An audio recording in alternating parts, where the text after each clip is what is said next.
오늘 이 시간에는 하나님 어떤 분이신지 하나님에 관한 교리로 말씀을 좀 나누고자 합니다. 이미 우리 주님 사랑하시는 성도님들께서는 이미 우리 주님을 믿고 계시고, 그리고 또 어쩌면 다 아실 법한 주님에 대한 내용일 수 있지만, 때때로 우리의 본성상 또 주님을 망각할 때가 있는 것 같습니다. 그리고 또 등잔 밑이 어두울 때도 있는 것 같습니다. 한편으로는 언제든지 또 말씀의 기본을 갖추는 것이 중요하기 때문에 성경이 전하고 있는 기본적인 가르침에 대해서 다시 되새겨보는 그런 은혜 시간들을 좀 가져볼까 합니다. 우리가 마치 그런 것 같습니다. 성경을 볼 때 익숙한 본문을 보더라도 낯설게 다시 다가오게 되고, 또 그 말씀 속에서 깊이를 우리가 누리게 되지 않습니까? 믿음의 요약이자 또 믿음을 구성하고, 또 믿음의 전제인 교리 역시 새로운 은혜들을 맛보게 할 때가 참 많이 있는 것 같습니다. 그러므로 앞으로 기회가 된다면 제가 수요예배에 말씀을 나누게 될 때는 한 3회 정도 하나님에 관한 교리 설교를 좀 전하는 가운데 함께 은혜를 나눌 수 있었으면 좋겠습니다. 여러분, 우리가 믿는 하나님께는 어떤 이름이 합당하다고 생각이 되십니까? 우리가 하나님 믿죠. 그런데 그 하나님의 이름을 말할 때 어떤 이름이 가장 우리 하나님께 합당한 이름이라고 여러분 생각이 되십니까? 다시 말씀드리면, 하나님을 하나님답게 정의할 수 있는 그 이름이 있다면 여러분, 그것은 무엇일까요? 여기서 우리가 가장 먼저 짚고 넘어갈 사실이 있다면 그것은 모든 피조물들에게는 어떤 종이나 그 특징마다 이름들이 있습니다. 사람도 사람이란 이름이 있죠. 또 개별로 각 고유의 이름이 있습니다. 그런데 하나님의 이름은 없다는 사실입니다. 창세기 32장 29절에 보시면 이렇게 말씀합니다. 같이 한번 읽어볼까요? 시작. 야곱이 청하여 이르되 당신의 이름을 알려주소서. 그 사람이 이르되 어찌하여 내 이름을 묻느냐 하고 거기서 야곱에게 축복한지라. 야곱이 하나님의 이름을 묻습니다. 그런데 하나님 어떻게 대답하십니까? 어찌하여 내 이름을 묻냐, 이렇게 답변하십니다. 당신의 이름을 가르쳐 주지 않으십니다. 왜 하나님께서는 당신의 이름을 가르쳐 주시지 않았던 걸까요? 하나님께서 까칠하시고 도도하셔서 츤데레이시기 때문에 하나님께서 당신의 이름을 가르쳐 주시지 않았던 걸까요? 아닙니다. 가르쳐 줘도 이해할 수 없기 때문에 가르쳐 주실 수가 없었던 것입니다. 고대 사회에서는 일반적으로 이름을 지을 때 그것의 본질을 담아 이름을 지었다고 합니다. 그러니까 야곱이 하나님께 이름을 물었을 때 그 이름을 알고자 했던 것은 어떤 의미였을까요? 단순한 이름이 아니었습니다. 그분의 본질, 그분의 본질이 무엇인지 알고 싶고 또 그분을 이해하고 싶었던 것입니다. 근데 여기서 문제는 하나님 당신 스스로 이해하고 계신 대로 당신을 우리에게 알려주신다고 해서 그것을 이해할 수 있는 피조물은 그 어디에도 없다는 것입니다. 그 크시고 풍성하시고 다채로우신 우리 주님을 여러분, 인간의 언어로 감히 어떻게 다 설명할 수 있겠고 다 표현할 수 있겠습니까? 예를 들어 여러분, 우리가 창조주 하나님 믿지 않습니까? 근데 하나님을 창조주 하나님만으로 정의할 수 있습니까? 아니면 선하신 하나님, 사랑의 하나님, 그 외에 내가 오늘 누리고 있는 그 하나님에 대해서 설명한다고 할지라도 그 하나님으로 우리 믿는 하나님의 전부를 여러분 정의할 수 있을까요? 그 외에 우리가 하나님의 어떠하심에 대해서 우리가 그분의 성품에 대해 감탄하고 묘사하고 찬양하고 있을지라도 그것으로 우리가 하나님을 다 안다고 하거나 이해했다라고 말할 수가 없다는 것입니다. 그래서 평생 알아도 너무 풍성해서 다 알 수 없는 우리 주님, 그 아름다우신 하나님을 우리 삶에서 발견할 뿐만 아니라 기뻐하고 누리며 온 세상에 그분의 이름을 전파하고 베풀며 살아가는 것이 여러분, 저와 여러분의 인생 아니겠습니까? 그러나 우리 삶의 평생을 통해서 그분의 품성이 어떤 분인지 알아가고 고백하며 살아가더라도 하나님의 본질을 드러내는 이름은 야곱처럼 우리의 지성으로는 죽었다 깨어나도 알 수가 없다는 것입니다. 그래서 잠언 30장 4절도 이렇게 말씀합니다. 같이 한번 읽어볼까요? 시작. 하늘에 올라갔다가 내려온 자가 누구인지, 바람을 그 장중에 모은 자가 누구인지, 물을 옷에 싼 자가 누구인지, 땅의 모든 끝을 정한 자가 누구인지, 그 이름이 무엇인지, 그 아들의 이름이 무엇인지 너는 아느냐. 그러니까 그분의 본질을 드러내는 그 이름을 아는 사람은 아무도 없습니다. 마치 비유하자면 강아지에게 우리의 이름을 알려준다고 해서 그 이름 석자를 말할 수 있는 강아지는 아무도 없습니다. 그리고 우리의 본질이 사람 아닙니까? 그런데 강아지가 사람이란 무엇인지 우리 스스로 이해한 만큼 전혀 강아지가 사람을 이해할 수 없는 것처럼, 사람이 아무리 뛰어나더라도 하나님께서 창조하신 피조 세계와 온 우주 만물, 그 삼라망상을 여러분 피조물인 우리도 다 이해할 수 없는데 완전히 우리와 본질적으로 다른 하나님을 알 수 있다는 것은 애시당초 불가능하다는 것입니다. 그런데 감사한 것이 있습니다. 감사한 것은 무엇이냐면 저와 여러분이 다 이해할 수 없는 하나님의 본질에 대해서 대답하고 기억할 수 있는 하나님의 호칭, 하나님의 이름, 우리 수준에 우리 주님께서 맞추어 주시고 낮춰주셔서 가르쳐 주신 한 가지의 이름이 있다는 것입니다. 그 이름이 무엇입니까? 여호와입니다. 여호와. 어떤 분들은 원래 발음이 여호와가 아니라 야훼라고도 하시는 분들이 더러 계시는데요. 정확하게는 이 이름이 어떻게 불러야 하는지 아무도 모른다고 해야 하는 게 맞습니다. 왜냐하면 이 이름에 대한 거룩한 경외감 때문에 오랫동안 이스라엘 사람들은 이 이름을 알고서도 그분의 이름을 부르지 않고 다른 하나님의 이름들을 불러왔습니다. 그러다 발음을 잃어버리게 되었거든요. 그래서 예를 들면 구약 성경에서는 하나님의 이름을 여러 가지로 묘사합니다. 그 중에 대표적인 하나님의 이름이 무엇이냐면 히브리어 이름으로 엘로힘, 창조주 하나님이라는 뜻이죠. 그리고 엘 엘yon, 초월하신 하나님, 또 아도나이, 주권하신 하나님, 그리고 엘 샤다이, 모든 만물을 복종시키며 은혜를 허락하신 하나님, 또 여러분들이 또 아시는 하나님의 이름들이 있지 않습니까? 여호와 라파, 치료하신 하나님, 여호와 삼마, 여호와 니시, 여호와 이레. 그 외에 하나님께서는 사람들과 교제하시는 가운데 당신의 품성을 알려주시며 당신의 속성이 무엇인지, 당신이 어떠하심을 우리에게 성경을 통해 알려주고 계십니다. 참고로 신약에서 성경에서 하나님은 보통 아도나이의 하나님으로 부르기 때문에 주님, 퀴리오스라고 번역을 해서 주님이라 불렀습니다. 그러니까 하나님을 가리키는 그 이름 안에 하나님의 품성을 드러내는 여러 가지 이름이 있는데요. 그런데 여호와라는 이름은 그 결이 다르다는 것입니다. 다른 여러 하나님의 이름들과 그 결이 다르다는 것이죠. 그분의 본질을 드러내는 가장 최고의 계시가 여호와이기 때문에 유대인들은 그분의 이름을 거룩히 부르면서 이름을 함부로 부르지 않아오면서 정확하게 어떻게 불러야 하는지 그 발음을 까먹게 되었다고 합니다. 아무튼 여호와란 이름은 모세 이전에도 여호와란 이름을 듣기도 하고 알기는 알았지만 모세 이전까지는 그 이름에 알지를 못했습니다. 그래서 출애굽기 6장 3절에 보시면 이런 말씀이 있습니다. 한번 보실까요? 같이 한번 읽어보겠습니다. 시작. 내가 아브라함과 이삭과 야곱에게는 전능의 하나님으로 나타났으나 나의 이름을 여호와로는 그들에게 알리지 아니하였고. 여기서 하나님의 이름을 여호와로 알리지 않았다는 것은 그분의 이름 안에 담긴 본질과 의미가 무엇인지 과거에 모세 이전에 계시하지 않았다는 것입니다. 그런데 하나님께서 이제 모세와 출애굽하는 백성들에게 그 이름의 의미를 처음으로 가르쳐주고 계시는 것이죠. 그 이름의 의미가 무엇입니까? 출애굽기 3장 13절과 14절을 같이 읽겠습니다. 시작. 모세가 하나님께 아뢰되 내가 이스라엘 자손에게 가서 이르기를 너희의 조상의 하나님이 나를 너희에게 보내셨다면 그들이 내게 묻기를 그 이름이 무엇이랴 하니니 내가 무엇이라고 그들에게 말하리이까? 하나님이 모세에게 이르시되 나는 스스로 있는 자니라. 또 이르시되 너는 이스라엘 자손에게 이같이 이르기를 스스로 있는 자가 나를 너희에게 보내셨다 하라. 여러분, 하나님께서 직접 가르쳐 주시기를 여호와 이름 안에 담긴 의미가 무엇이라고 말씀하십니까? 나는 스스로 있는 자. 영어로는 I am who I am. 하나님께서 하나님 당신에 대해 나는 스스로 있는 자다라고 말씀하시는 거죠.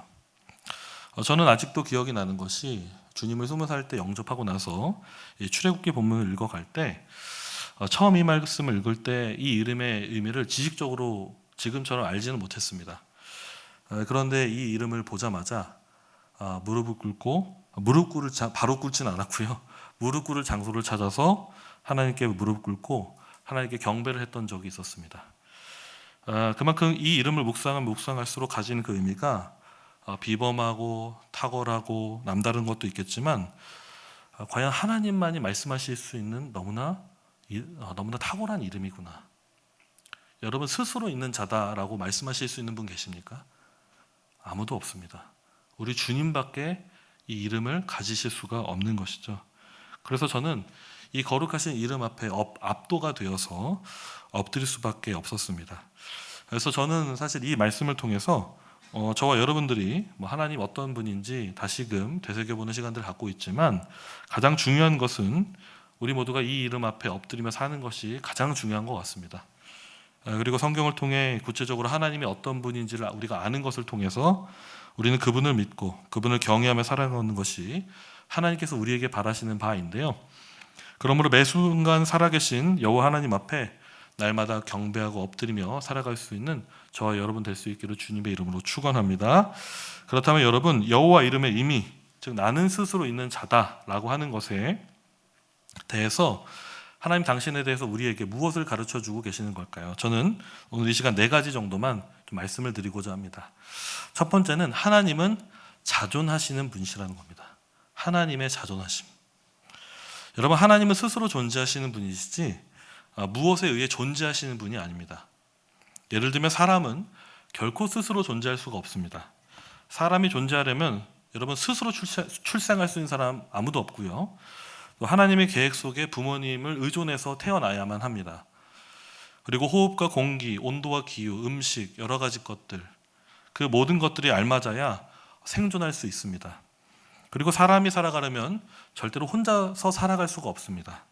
사람과 적절한 관계를 맺어야 살아갈 수 있고, 또 결국 그렇게 의존적으로 살다가 삶을 마감하는 것이 또한 우리 인생입니다. 그런데 사람만 의존하는 존재가 아닙니다. 무엇도 의존하는 존재입니까? 하나님께서 창조하신 모든 피조물들이 다 서로 의존하는 존재입니다. 다른 것들과 관계 맺고 의존하면서 처음과 끝이 있는 것이 모든 피조물들의 결국인 것이죠. 그런데 여러분, 우리 주님은 어떤 분이십니까? 예레미야서 23장 24절을 보시면 이렇게 말씀합니다. 여호와가 말하노라, 나는 천지에 충만하지 아니하냐. 여러분, 천지에 충만하신 분이 우리 주님이십니다. 주님은 의존적인 사람과 달리 스스로 충만하신 분. 사람은 무엇에 의존하여 충만해질 수 있습니다. 그러나 하나님은 무엇에 의존하지 않아도 이미 홀로 충만하신 분이시라는 것이죠. 그리고 사도행전 17장 25절 말씀에 보면 같이 한번 읽어볼까요? 시작. 또 무엇이 부족한 것처럼 사람 손으로 섬김을 받으시는 것이 아니니 이는 만민에게 생명과 호흡과 만물을 친히 주시는 이심이라.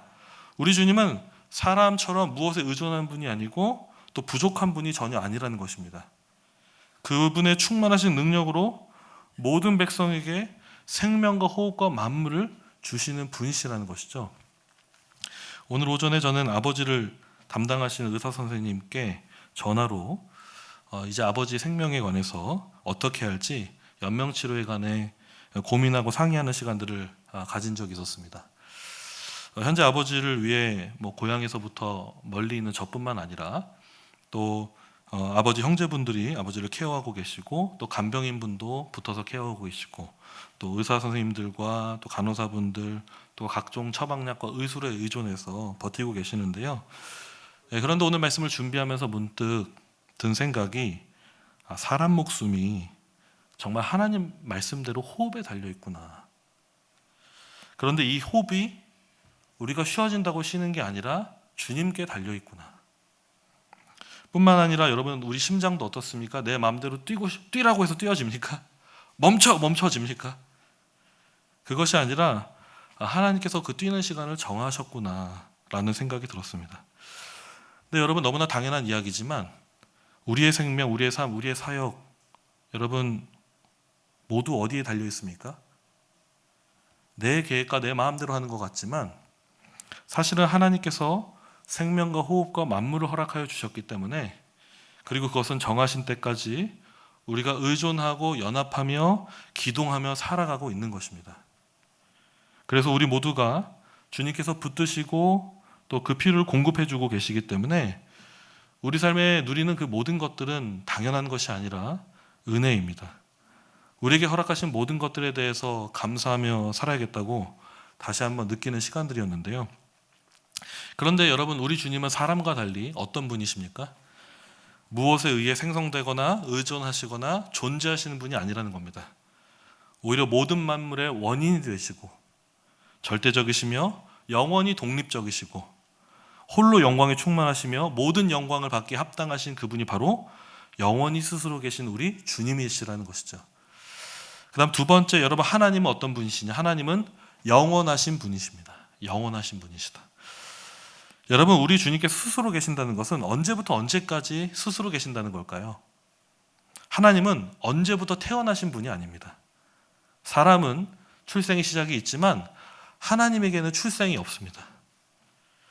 하나님은 시작도 없고 끝도 없으시고요. 그 연수에는 제한이나 한계가 없는 스스로 영원하신 분이 바로 우리 주님이십니다. 여기서 조금 더 정확하게 영원에 대해서 이해를 해보자면, 여러분, 영원이라는 것은 시간의 확장 개념이 아닙니다. 물론 사람에게 적용할 때 영원이란, 예를 들어 영원한 삶이란 어떤 것입니까?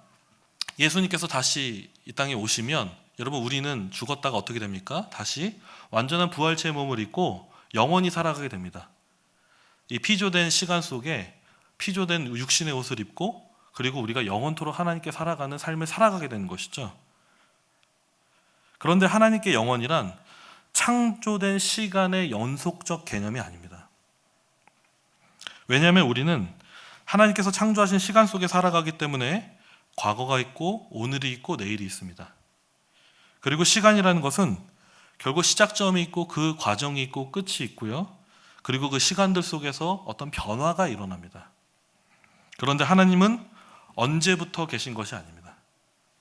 시간 안에 변화하시는 분이 아니라 시간이 존재하기도 전인, 시간을 초월해 영원에 계셨고 지금도 영원 가운데 계시는 분이 바로 우리 주님이시라는 것이죠.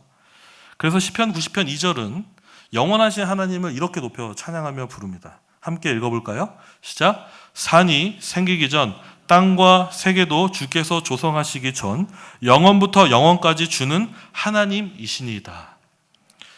여러분, 하나님은 언제부터 언제까지 존재하신다고 계신다고 고백합니까? 산과 땅과 이 세계가 조성되기 전에, 이 세계 모든 만물이 피조되기 전에 영원부터 영원까지, 그러니까 우리 주님은 시간에 제한받는 분이 아니라, 시간 속에 구속받는 분이 아니라 시간을 초월하시는 분이 바로 우리 주님이시라는 거죠. 그런데 동시에 그분은 시간을 창조하셨습니다. 그리고 시간을 다스리고 계시고 시간 속에 들어와 우리 가운데 함께 역사하시는 분이 바로 우리 주님이시라는 것이죠. 그래서 시편 90편 4절에는 이렇게 말씀합니다. 우리 주님에게는 천년이 지나간 어제와 같이 작다. 천년이 밤의 한순간과 같다라고 말씀하고 있습니다. 그리고 또 이와 비슷한 말씀이지만 베드로서 3장 8절에는 이렇게도 말씀합니다. 우리 주님께 하루가 천년 같고 천년이 하루와 같다. 이 모든 표현은 우리 인간이 가지고 있는 시간적인 개념을 가지고 우리 주님의 영원하심을 우리 차원에서 높이고 고백하는 표현인 것입니다. 그래서 시편 102편 26절과 27절에서는 영원하신 하나님을 언제나 한결같으신 하나님으로 묘사하고 찬양하는데요. 같이 한번 읽어볼까요? 시작. 천지는 없어지려니와 주는 영존하시겠고 그것들은 다 옷같이 낡으리니 의복같이 바뀌시면 바뀌려니와 주는 한결같으시고 주의 연대는 무궁하리이다. 여러분, 왜 우리 주님이 한결같으시다고 성경은 말합니까? 사람처럼 시간 속에서 변화하는 분이 아니기 때문입니다. 사람은 시간 속에서 성장하기도 하고 쇠락해 가거나 쇠퇴해져 가기도 합니다. 그러나 우리 주님은 그러한 발전이나 더딤이 있는 분이 아니시라는 거죠. 완전하신 우리 주님이시기 때문에 한결 같으시다는 것입니다. 그래서 이어서 드릴 말씀이 뭐냐면, 여러분, 우리 주님은 불변하신 분이십니다. 변하지 않는 우리 주님이십니다. 여러분, 하나님께서 나는 스스로 있는 자라고 말씀하신 것은 어떤 변화의 가능성을 가지고 말씀하신 것이 아닙니다. 당신에 대해서 완전히 스스로 계신 하나님임을 말씀하고 계신 겁니다. 그러니까 그분의 생각과 뜻과 계획이 영원히 변함없이 한결같으시며 완전하다는 것이죠. 그래서 야고보서 1장 17절은 이렇게 말씀합니다. 그는 변함도 없으시고 회전하는 그림자도 없으시니라. 하나님께서는 변함도 없고 회전하는 그림자가 없다고 말씀합니다. 여러분, 이게 무슨 뜻입니까? 여러분, 이 말씀대로 생각해 보면 사람은요, 회전하는 그림자를 달고 삽니다. 그렇죠? 왜 그렇습니까? 태양이, 그죠? 지구를 둘러서 여러분 돌지 않습니까? 또 지구는 스스로 자전을 합니다. 그러면서 여러분, 자전과 공전에 의해서 사람의 그림자도 회전을 하게 되어 있습니다. 그런데 그 회전하는 그림자인 본체인 사람은 어떻게 변화가 됩니까? 그림자는 돌면 돌수록 사람은 늙어가게 되어 있습니다. 그래서 우리 아름다우신 우리 자매 성도님들 다 과거에 한 아름다운 피부의 미모를 갖고 계시지 않았습니까? 그리고 지금도 탱탱한 피부를 갖고 계시는데, 또 시간이 지나면 지날수록 어떻게 되어져 갑니까? 회전하는 그림자가 계속 회전할수록 우리의 피부는 조금씩 늙어가게 되어 있습니다.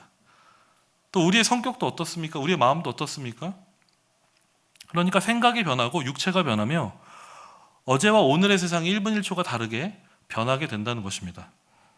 그래서 저 같은 경우에도 5년 전에 여기 왔을 때 굉장히 날씬했습니다. 믿지 않으시겠지만, 근데 요즘은 뱃살도 후덕해지면서 제 착각일 수 있지만 인격도 좀 후덕해지고 있지 않나 싶습니다. 그러니까 전에는 인격이 별로였는데 지금은 인격이 좀 더 나아졌다고 믿고 싶습니다. 어쨌든 아마 우리 성도님들께서도 시간이 지날수록 어떠십니까? 더욱 인생을 살아가시며 또 말씀과 기도 속에서 또 고난과 여러 가지 어려움들 속에서 더 많은 것들을 조금씩 깨달아가시고 성장하고 계시지 않습니까?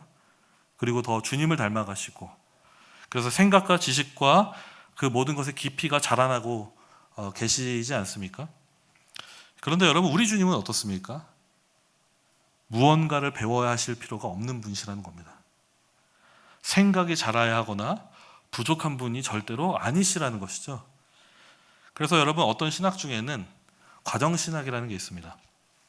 과정신학이 뭐냐면, 세상도 시간이 지나면 진화하는 것처럼 하나님도 시간이 지나면서 스스로 발전해 가셨다. 하나님도 진화하셨다. 그래서 모두에게 발전 과정이 있다. 이렇게 말하는 신학입니다. 동의할 수 없는 신학이죠. 왜 그렇습니까? 여러분, 하나님께서는 결코 발전하시는 분이 아닙니다. 발전을 못해서가 아니라 발전이 필요 없는 완전하신 분이기 때문에 그렇다는 것이죠. 그래서 어떤 분들은 오해하기를, 구약의 하나님은 심판의 하나님이었다가 신약의 하나님은 사랑의 하나님인데, 이거 하나님께서 이 구약의 애들 좀 다스려 보니까 이게 좀 안 되네, 사랑의 버전으로 우리 애들 좀 내가 사랑 좀 해볼까, 좀 나 좀 믿게 해볼까, 이렇게 변화해서 컨셉을 바꾸신 하나님이 아니라는 것이죠. 하나님은 여러분 항상 그대로이십니다. 언제나 변함이 없으시고 거짓이 없으시며 신실하시고 완전하신 분이시라는 것이죠. 그럼 우리가 성경에서 느끼는 하나님의 약속들의 변화, 언약의 변화는 무엇입니까? 당신의 영원하신 완전한 계획과 작성 속에서 그분의 언약이 점진적으로 역사 가운데 발전해 나갔던 것이죠. 하나님이 지식을 수정한 것이 아닙니다. 하나님이 모든 만물을 통치하시고 다스리는 가운데 때에 맞는, 역사에 맞는 그 말씀들로 우리를 덧입히시고 이끌어 가셨다는 것이죠. 그런데 아마 여기서 이런 질문이 떠오르실 수도 있습니다. 만약 하나님께서 변하시지 않는다면 성경에 보면 하나님께서 후회하신다는 표현들이 있는데 그것은 도대체 무엇인가요? 그리고 하나님께 기도하면 여러분 어떻습니까? 하나님은 그것에 응답을 해주시는 주님이십니다. 그리고 어떨 때는 하나님께서 진노하시고요, 용서하시고요, 그분의 마음과 결정이 변화되는 모습들을 우리가 성경에서 바라보고, 지금도 우리 주님은 여전히 우리의 인격적인 관계 안에서 다채로운 모습들을 보여주고 계시지 않습니까? 그럼 이런 모습들은 하나님께서 변하시는 거 아닙니까? 여러분, 어떤 좋은 엄마가 아침에 자식을 혼내고 저녁에 칭찬을 했다고 해서 그 엄마가 변덕져서 그런 게 아닙니다. 엄마는 그대로 자녀를 사랑하기 때문에 다양한 모습들이 나타나고 있는 것이죠. 그러니까 여기서 말하는 하나님의 불변하심이란 그분의 인격과 뜻과 작전과 계획에 대한 것입니다. 그래서 아우구스티누스는 이 하나님의 불변하심에 대해서 이렇게 비유했습니다. 태양은 데우든 따뜻하든 고통을 주든 생기를 주든 항상 동일하다. 동전은 한 번은 가격이라 불리지만 또 다른 때에는 단본물이라 불려도 그 동전은 변하지 않는다. 그러니까 무슨 뜻입니까? 우리 주님은 변하지 않지만 변하는 것은 무엇입니까? 모든 것을 다 아시는 주님의 완전하신 계획과 지혜 가운데 피조물이 변하는 것입니다. 피조물이. 그러므로 우리 주님께서 불변하시기 때문에 우리가 기억해야 하는 것은 무엇이냐면요, 당연히 그분을 신뢰하고 믿을 수 있을 만한, 가장 믿을 수 있을 만한 완전한 분으로 기억해야 하지만, 우리 주님은 불변하시기 때문에 그분이 우리에게 하신 이 말씀, 약속의 말씀, 이 성경 말씀은 확실히 모든 말씀이 성취가 된다는 것입니다.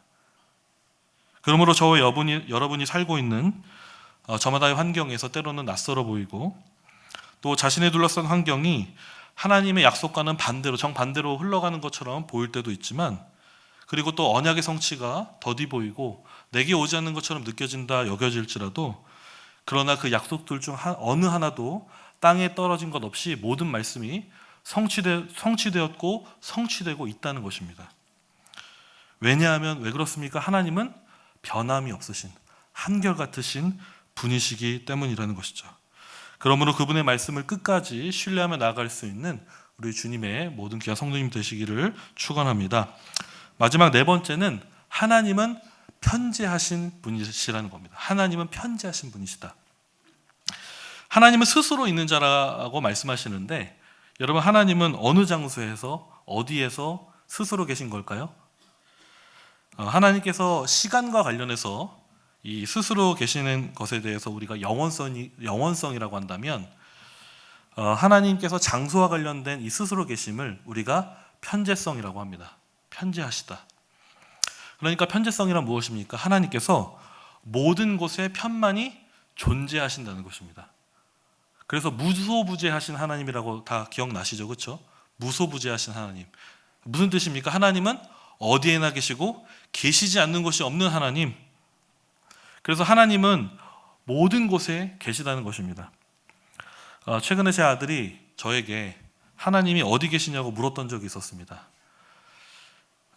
그래서 제가 이 9살 아들에게 하나님의 편재성에 대해서 설명해 주었습니다.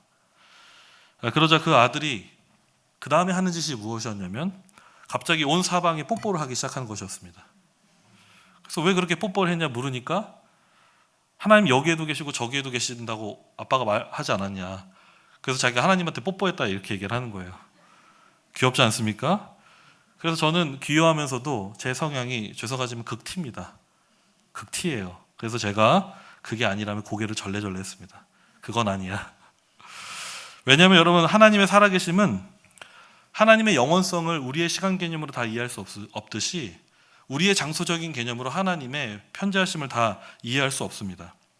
그럼에도 불구하고 우리의 지성적인 한계를 가지고 우리 주님의 편재하심을 이해해 본다면, 여러분, 에레미야서 23장 23절의 말씀 인용해서 이렇게 설명할 수 있을 것 같습니다. 같이 한번 읽어볼까요? 시작.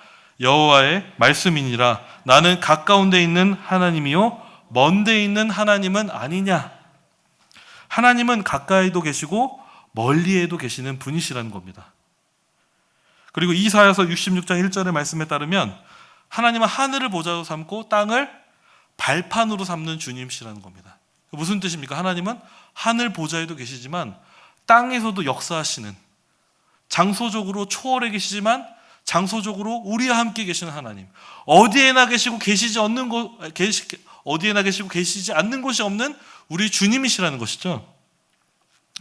두 달 전쯤에 아내와 아이들과 함께 코인 노래방에 간 적이 있었습니다. 여러분들 코인 노래방에 가보신 적 있습니까? 노래방 다 가보신 적 있죠? 목사가 노래방 갔다고 해서 손가락질 하시면 안 됩니다. 간만에 저 발라드를 좋아하니까, 특히 락 발라드를 제가 좋아합니다. 그래서 락 발라드 좀 부르려고 이제 가족들과 함께 노래방에 갔는데요. 근데 그때 1층에서 우연히 우리 고등부 한 친구를 만났습니다. 그래서 노래방 올라가는 엘리베이터 앞에서 딱 마주치게 되었는데, 그래서 인사하고 난 다음에 저는 노래방으로 가고 그 친구는 PC방으로 갔습니다. 그 친구와 함께. 그래서 저는 노래가 일찍 끝났습니다. 뭐 오래 부를 것도 없고 일찍 끝나고 나서 열심히 게임하고 있던 그 친구, 우리 고등부 친구에게 찾아가서 음료수를 사주었습니다. 여러분, 저는 왜 그 친구에게 음료수를 사줬을까요? 예배 시간에 졸지 말고 설교 열심히 들어라 뭐 그런 목적이 있어서 준 게 아닙니다. 뭐 그거는 한 1% 있었던 것 같아요. 1%. 그거는 뭐 본심이 아니고 그냥 좋아서 사주는 거 아닙니까? 그리고 관심이 있으니까. 그런데 여러분, 저는 순간 지나가면서 그 친구에게 사랑과 선의를 표현했지만 그때 여러분, 근데 하나님께서 제가 그 PC방이 없을 적에 하나님 PC방에 계셨을까요? 안 계셨을까요? PC방에 계셨습니다. PC방에 계셨습니다. 제가 PC방에 없을 때도 계셨고요. 제가 그 학생에게 잠시 관심을 주었던 것과 비교할 수 없이 우리 주님은 불철주야로 우리 그 학생에게 그 친구를 돌보고 계셨다는 겁니다. 그러니까 여러분, 우리 주님은 어떻게 편만히 계실까요? 주님의 편재성이라는 것은 단순히 장소적으로 어디에 계신다고 하는 것만 의미하는 것이 아닙니다. 우리를 향하신 계획 가운데 우리의 관심과 우리의 마음을 아시며 때로는 우리의 필요를 채우시고 우리를 때에 따라 인도하시는 너무나 놀라우신 선하신 주님께서 편만히 계시다는 것이죠. 아까 잠시 언급했지만 저는 제 아버지 문제로 이런저런 상황들을 정리해가고 있는 상황입니다. 그 중에 참 감사한 것은 제가 아버지께 이제 아버지를 위해 이제 주님을 만나게 해달라고 기도한 지 20년 만에 주님을 영접하셨습니다. 20년 만에. 작년 크리스마스 때 이제 서울대병원에 입원해 계셨는데, 입원하는 과정도 참 하나님의 은혜와 간섭이 있었지만 지금도 참 하나님께서 안 도와주시면 제가 어떻게 계속 되고 있을 수 있을까, 이런 싶은 생각이 들 정도로 하나님께서 많은 은혜들을 부어주고 계신 것 같습니다. 그런데 무엇보다 참 감사한 것은 그 크리스마스 때 저희 아버지가 예수님을 영접한 거, 너무 참 지금도 감사하더라고요. 그런데 사실 그때 그랬습니다. 아버지가 딱 예수 믿는다고 입으로 딱 처음 얘기하신 날, 솔직히 제가 20년 동안 전도하지 않았습니까? 근데 한 번도 안 먹히다가 그때 딱 믿는다고 말씀하시니까 제가 좀 아버지 어떻게 헷가닥 되신 거 아닌가, 좀 이게 좀 잘못 이렇게 이해되신 게 아닌가, 파킨슨 있으시고 치매도 있으시니까 좀 헷가닥 하신 게 아닌가, 이런 의심이 들 정도로, 그래서 제가 의심이 하도 들어가지고 제가 아버지 찾아갈 때마다 복음을 전하면서 물었습니다. 아버지, 예수님 믿으세요? 그러니까 믿으신다라고 말하시는 것이죠. 그러니까 제가 드리고 싶은 말씀은 뭐냐면요, 저는 제 아버지 인생 누구나 다 그렇지만 다 얘기할 수 없듯이 제 아버지 참 우여곡절이 많은 인생 하나만 놓고 보더라도 주님을 믿지 않고 살아온 모든 세월부터 지금 아파서 몸져 누워있는 그 모든 순간까지 하나님은 여러분 어디 계셨을까요? 저는 그렇게 믿습니다. 아버지는 모르셨을 뿐이지 우리 주님은 항상 거기에 계셨습니다. 제가 왜 이런 말씀 드리냐면요, 여러분들의 자녀들과 남편과 아내 그리고 부모님, 그 외에 사랑하는 어떤 분들이 예수님 믿지 않고 살아가시는 분들이 많이 계시지 않습니까? 그런데 여러분, 그분들 곁에 하나님 계실까요, 안 계실까요? 주님이 계시다는 것입니다. 우리 주님은 항상 거기에 계셨고 지금도 계시며 앞으로도 계실 것이라는 것이죠. 물론 예수님 믿는 우리도 이 하나님의 편지하심에 대해서 믿어지지 않는 때가 더러 있습니다. 마치 하나님이 부지하신 것 같은, 우리 주님이 우리와 함께 계시지 않는 것 같은 그런 감정을 느낄 때가 있습니다. 인생의 고난이나 위기나 허망함을 느낄 때가 있습니다. 그래서 시편의 고백도 보면 그런 고백들 참 많이 있지 않습니까? 불신자의 고백이 아니라 성도의 고백이었는데도 불구하고 하나님 어디 계십니까? 하나님 왜 나에게 역사하시지 않으십니까? 그 고독과 외로움의 싸움의 흔적들이 나타나 있기 때문에 우리 삶의 현실에서 하나님의 부지하심을 느끼는 것은 어쩌면 당연한 것일지도 모르겠습니다. 그러나 그럴지라도 여러분, 그것은 우리의 느낌과 감정일 뿐이라는 것이죠. 그렇게 느낄 수 있습니다. 그러나 우리 주님은 우리가 항상 어디를 가든지 거기 계셨고 항상 계시며 앞으로도 계실 것이라는 것이죠. 그러니까 멀리에도 계시지만 저와 여러분 곁에, 우리가 사랑하는 모든 사람들 곁에 계시는 분이 바로 너무나 좋으신 우리 주님이시라는 겁니다. 그래서 주님의 편재성을 묵상하고 적용하다 보면 참 이게 얼마나 놀라운 교리라고 생각이 드냐면요, 주님이 우리와 함께 계신다는 이 말씀도 참 놀랍고 감사한데, 여러분, 믿지 않는 사람들, 믿는 사람들 모두 우리 주님이 무엇을 하는지 다 지켜보고 계십니다. 어디에나 계시기 때문에. 무슨 꿍꿍이를 하고 있는지, 무슨 선한 계획을 하고 있는지, 주님이 악한 자나 선한 자나 모든 계획을 다 감찰하고 계신다는 것이죠. 그리고 세계에 있는 모든 사람들이 주님께 기도하고 있지 않습니까? 사람은 말할 때 한 귀밖에 없기 때문에, 두 귀밖에 없기 때문에 한 소리밖에 안 들어옵니다. 근데 우리 주님은 귀가 얼마나 많으신지, 모든 세상에 뻗쳐 있는 모든 그리스도인들이 주님 앞에 기도할 때 주님은 편만히 계셔서 모든 사람들의 음성을 듣고 그 음성에 대해 응답하시는 너무나 놀라운 주님 아니십니까? 그러므로 여러분, 이렇게 편지하신 주님 앞에서 여러분, 우리는 어떻게 서 있어야겠습니까? 오늘 여호와라는 이름 그 계시가 선포될 때 모세는 그 이름을 알았고 믿고 순종했지만 바로왕은 그 이름을 무시했습니다. 우리 주님께서는 이 세상 모든 사람의 길과 저와 여러분이 눕고 서고 일어나는 거 다 알고 살피시고 계십니다. 그리고 저와 여러분 앞뒤 모두를 둘러싸고 계시고 인도하고 계신다는 것을 기억하셔서 모세와 같이 주님과 동행하실 수 있는 저와 여러분 되기를 주님의 이름으로 축원합니다. 그래서 주님을 따르는 모든 자들에게 하나님 당신께서는 선한 길로 분명히 우리를 인도하실 줄 믿습니다.